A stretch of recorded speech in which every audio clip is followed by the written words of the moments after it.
Morning. Morning. Oh, good. We are live. Good. Whew, got scared. All right. First, I'm going to preface today's message with a reminder of something I've said up here many times before we get into today's thing. And then we'll get into it, and I'll read the main passage for today. Are we good with that? Yeah. First thing, one, I've said this before. Everything I say up here is just, I'm not an expert of anything, right? Do you remember this? Right? I'm just like a dude. Like, this is a stole that a pastor wears. You can buy it on Amazon. You know what I mean? Like, it doesn't, I just am a regular guy. And I also have said up here, I'm never over from the pulpit going to make a political stance. Are you with me? Like, for a particular one thing or the other. Today's sermon's going to sound, there's some political things in it. Understand what I'm telling you. I'm against a lot of things, and I'm for lots of things. Are we good with this? It's going to sound like it. Don't be afraid. If you want to know what I believe about something, I will do it off the stage with you. I'll have that conversation. But I'm really juxtaposing two things. When we get there, it'll make sense. But I just wanted you to remind yourself of the things I've said before, that I'm never going to tell you what to do or how to believe in any way. I'm going to give you what Jesus says and do with it as you will. You good? John 12:12. The next day, a great crowd had come for the festival and heard that Jesus was on his way to Jerusalem. So they took their palm branches and went out to meet him, shouting, "Hosanna! Blessed is he who comes in the name of the Lord. Blessed is the King of Israel." Jesus found a young donkey, just one animal, and sat on it. As it is written, "Do not be afraid, daughter of Zion. See, your king is coming, seated on a donkey's colt." At first, his disciples did not understand this, but only after Jesus was glorified did they realize that these things had been written about him and that these things had been done about him. Now, the crowd that was with him, when he called Lazarus from the tomb and raised him from the dead, continued to spread word. Many people, because of this, had heard that he performed this sign and went out to meet him. So the Pharisees said to one another, "See, this is getting us nowhere. Look how the whole world has gone after him." The word of God for the people of God. Thanks be to God. There are some people who still know that little one, don't they? We'll shout for triumph for Jerusalem, right? Your king comes to you riding on a colt, a donkey, however you want to say it. I'm from Indiana. I went to Indiana University in Bloomington. They have a little bike race down there. It's called the Little 500. It's more than little. It's a very big, long, week-long thing. And bicycle culture has permeated a lot of Bloomington. Enough so that there's a hierarchy of the type of bikes that are cool to ride and the type of bikes that are not cool to ride. So most people like to ride the Little 500, the roadster bikes. They're like 3-speed roadsters they have the brakes are you back pedal to brake. You know, remember that? Remember those? You know, handlebar brakes, you pedal backwards to brake. And if you ride anything that's not that, you're like, you know what I mean? You're like not as cool as everybody else.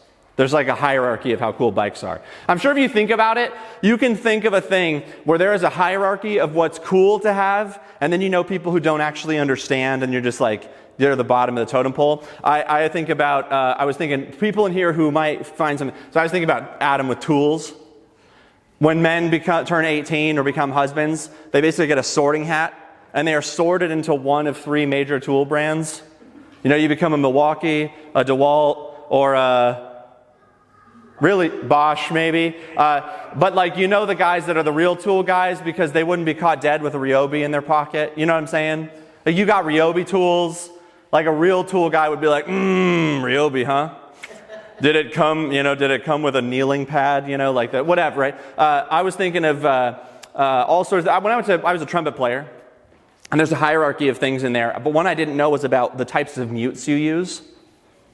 So my senior year, I went to Bloomington to play in a summer music clinic, and I still had a stone straight mute. It's like a classic, it's what everybody has. You have a stone straight mute, it's whatever. And I sat down, and they were like, "You have a stone straight mute?"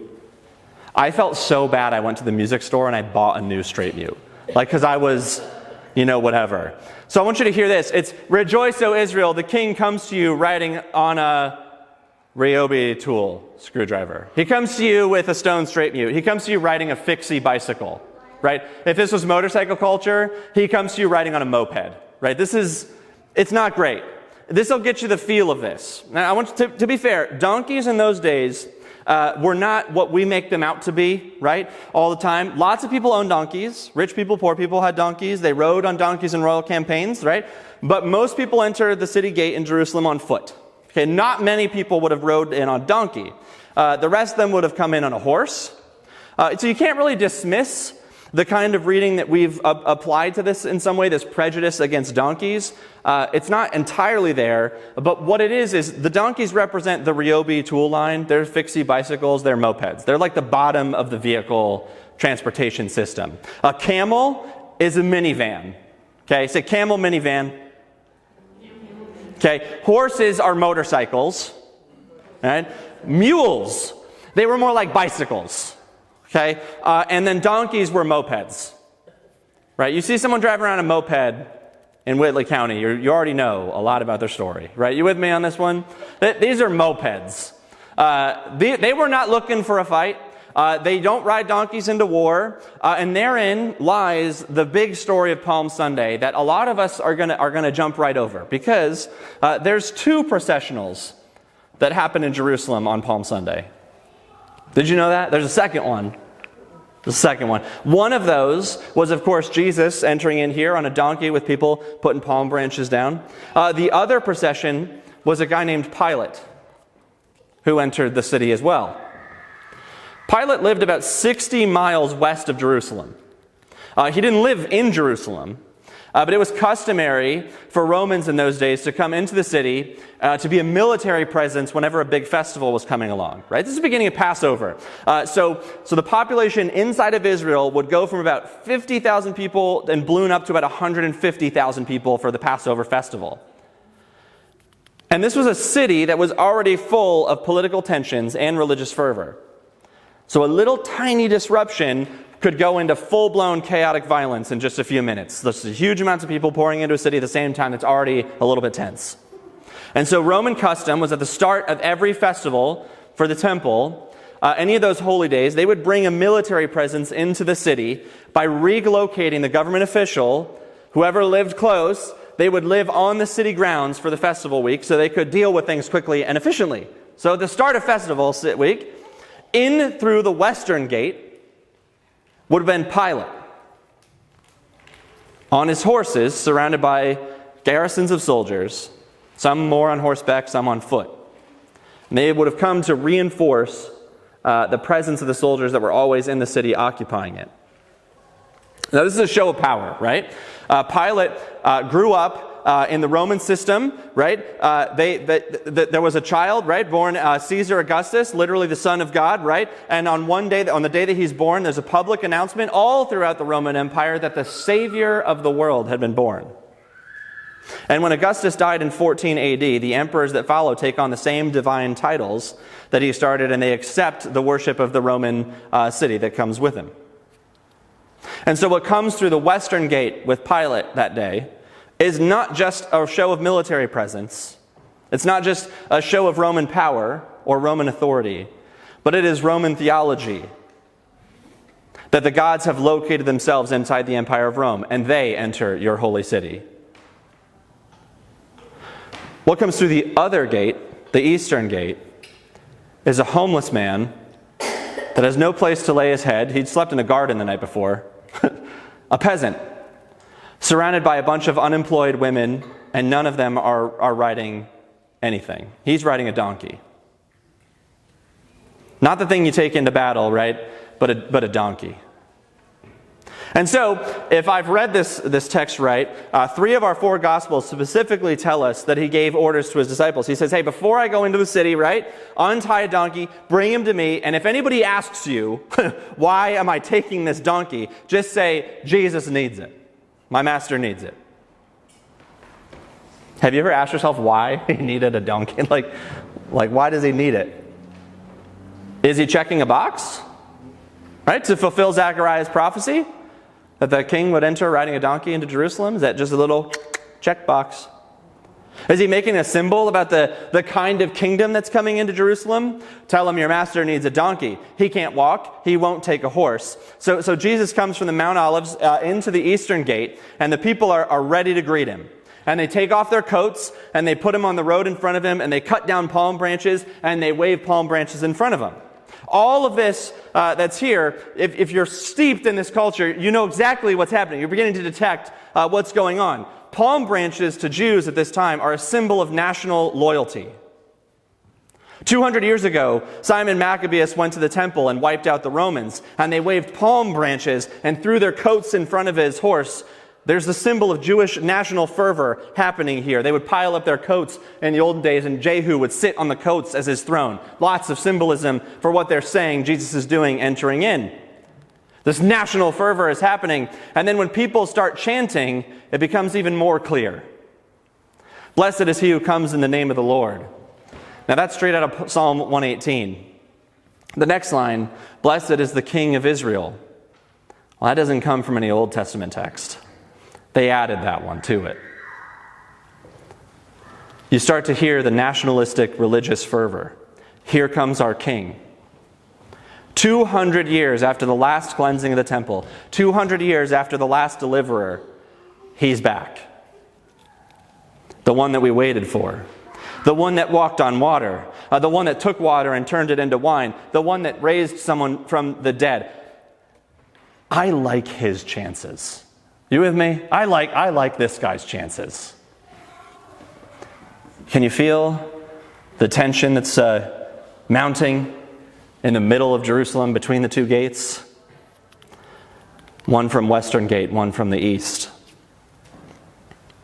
Let's just stop and say they want for Jerusalem, what they want is not that far apart, both of them. Both processionals want the same thing. The West and the East both have a vision for justice. Both of them envisioned their city finally being at peace. Both of them wield some sort of power. But the way that they get that justice, the way that they get that peace, couldn't be more opposite. It turns out that the Jews that are lining the streets welcoming their king are expecting him to come in and inflict his peace and justice onto the city. They expect him to do what Pilate had been doing to them. They want Jesus' agenda, but they want to use Pilate's methods. They keep singing, they keep shouting, they're cutting palm branches, but they keep missing the main character of this little section here, the donkey. And that's our problem today. Never I'm going to say my lifetime. Some of you are much older than me. Anyone in here older than me? Yeah, we don't have to put your hands up. I was just looking for feeling good about myself. I don't think I have ever seen the people of the United States more divided than we are right now in this moment. I hope I'm not saying anything crazy. My family and I have we will not talk about politics rule. We don't do that. We just draw the line right there. Ideologically speaking, we're closely divided too. I was looking, the last 8 or so main elections for president have been decided by less than 10 percentage points across the board. That distance has only happened 4 other times in 100 years previous. And it's been the last 8. And while our elections every few years seem to get closer and closer, I feel like ideologically the two opposites are getting farther and farther apart. The clamor in the streets, endless social media posts, the frothing of devout Christians with palm branches in their hands, hoping that King Jesus will come back and inflict justice on the ones who don't believe what you do. And I start to wonder if we don't want God's agenda with Pilate's methods. Maybe we should set us for different means of accomplishing the thing that leads us to a different ends. I'm going to contrast these for you. I want you to remember what I said earlier. You remember this? I'm going to contrast these for you. From the West, Pilate's ways is to take the mind of God and encapsulate it inside only certain people. Whether they're Romans, whether they're Americans, whether they're rich, whether they're poor, encapsulated in the mind of a particular individual, a certain kind of person. Whether they're white, they're black, Hispanic, women, men, poor, rich, God belongs to that particular group. And it makes our cause just. Therefore, it neatly divides the world into good people and bad people, to right and wrong. The second thing for Pilate that it almost always does is it tries to enforce the justice it sees by laws and incentives and threats from the outside. It gets a hold of systems, it maneuvers systems so that it requires the people living in them to act the way that you're supposed to. It uses things like fear and anger and shame and greed and corporate pride and jealousy and individual fervor to stir up the masses and point in the direction Pilate believes they should be heading. And so people are never actually liberated. Do you hear it? It lets the people feel like you make your own choice, but the choices they make are all within the spectrum that Pilate has determined. It's structured by his rules. And the third thing is it uses outside systems to force people to act in certain ways. It always creates victims. And then those victims are sacrificed as inside the heart of men and women, and he gets a hold of souls and he changes the way that that person is completely bent. He changes the soul of that person, and you can trust that in any system because you can't contain God, Jesus, into a system. I talked about, was this Wednesday or last week, where I said we like to make little boxes that we make Jesus fit in? Was that last week here? Great. You with me now? It's hard. He bursts out of them. This is the whole series. We box him in, and then he bursts out, and the image we had dies. And you can't put him and contain him inside of a corrupt system. He just bursts his way out of it. He's literally not of this world. This guy knows that until you change the soul of a person, you've not really changed anything for a very long time. So he creates no victims because he doesn't require victims. He doesn't have to wipe out people in order for you to know who he is or prove who his identity is. Two opposing ways, one from the east, one from the west. The west, Pilate and his entourage, and the way of Jesus from the east with him, poor women, and a bunch of ragtag teenage disciples. I've not even said so much about those of us that are standing in the middle, looking at the West, as if that is where Jesus is going to come from. Jesus came from the East and brought the kingdom with him. And he brought it in like yeast, not already finished bread. He doesn't control the shape that the people or the culture take this kingdom into. The yeast just gets into everything and it rises and changes into the shape of the container it's put into. He's alive. He's active. What does that even mean? Why bother, Phil? A couple things to start with. It means that we ought to be a little bit more humble. And we should probably listen more than we talk. Because anytime Jesus comes into a city, he wipes out the temples, not the Roman fortresses. Did you catch that last week? He stormed in and flipped over the tables in the temple. Anytime that he picks a fight, it seems to be with religious leaders and not sinners or tax collectors. That ought to make us a little bit more cautious about our own self-righteous judgments. Because anytime the victim becomes the Lord, as it did with Jesus, it ought to make us a little bit more careful to not exclude anyone because they're not like us. Do you know the number of texts, emails, or calls or conversations that I get from just normal people, but even other pastors who I made the mistake? I do this thing. I made a mistake one time. I texted all of my pastor friends and people around here, and I said, hey, if you guys ever just need to talk about anything, I'm good. Don't do that. Right? I've told you this before. If you look at a bookshelf of a pastor, you can tell what pays the bills and what they like doing. I don't have a lot of books on pastoral counseling. Right? I'm not, go somewhere else, right? I made a mistake. But the number of times and people that I get telling me what they think should be done with insert hot button topic of the day. You with me? I just endlessly, here's what I think about homosexuality in the church. Here's what I think about women having an authority in the pulpit. Here's what I think about immigrants coming across the southern border. Here's what I think about taxing the rich. You with me? Insert hot button issue. It's endless. Stop sending me things. Stop. Okay? Stop. Because you don't know what spirit that question comes from. You're looking for Pilate to bring an agenda for Jesus. You don't realize the way that you're in and what you're stuck with. Because in the end, your methods are the end. The second thing that this calls for, besides humility, and empathy and patience and understanding and listening, right? It needs all these things. In other words, it needs intelligence. It calls for action. You can't sit and cry for justice from the east or the west unless you have your own sleeves rolled up and are busy in some way that acts directly in front of you. Jesus didn't say, by all of this, men will know you're my disciples, that you are always right.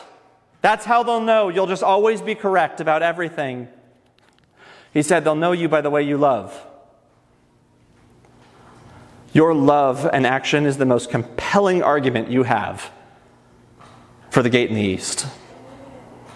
What I'm telling you about Jesus entering in on Palm Sunday and this fervor of, I looked endlessly for churches with kids stomping around and they're screaming and waving palm branches. We miss the donkey. we overshadow how he entered in. The Savior of the world is able to save you from a minority position. I'm going to say that one more time. The God and Savior of the world is able to save you from the minority position. Do you hear me? Today he rode in on a donkey. Truthful and rejoice. Your king comes to you riding on a moped.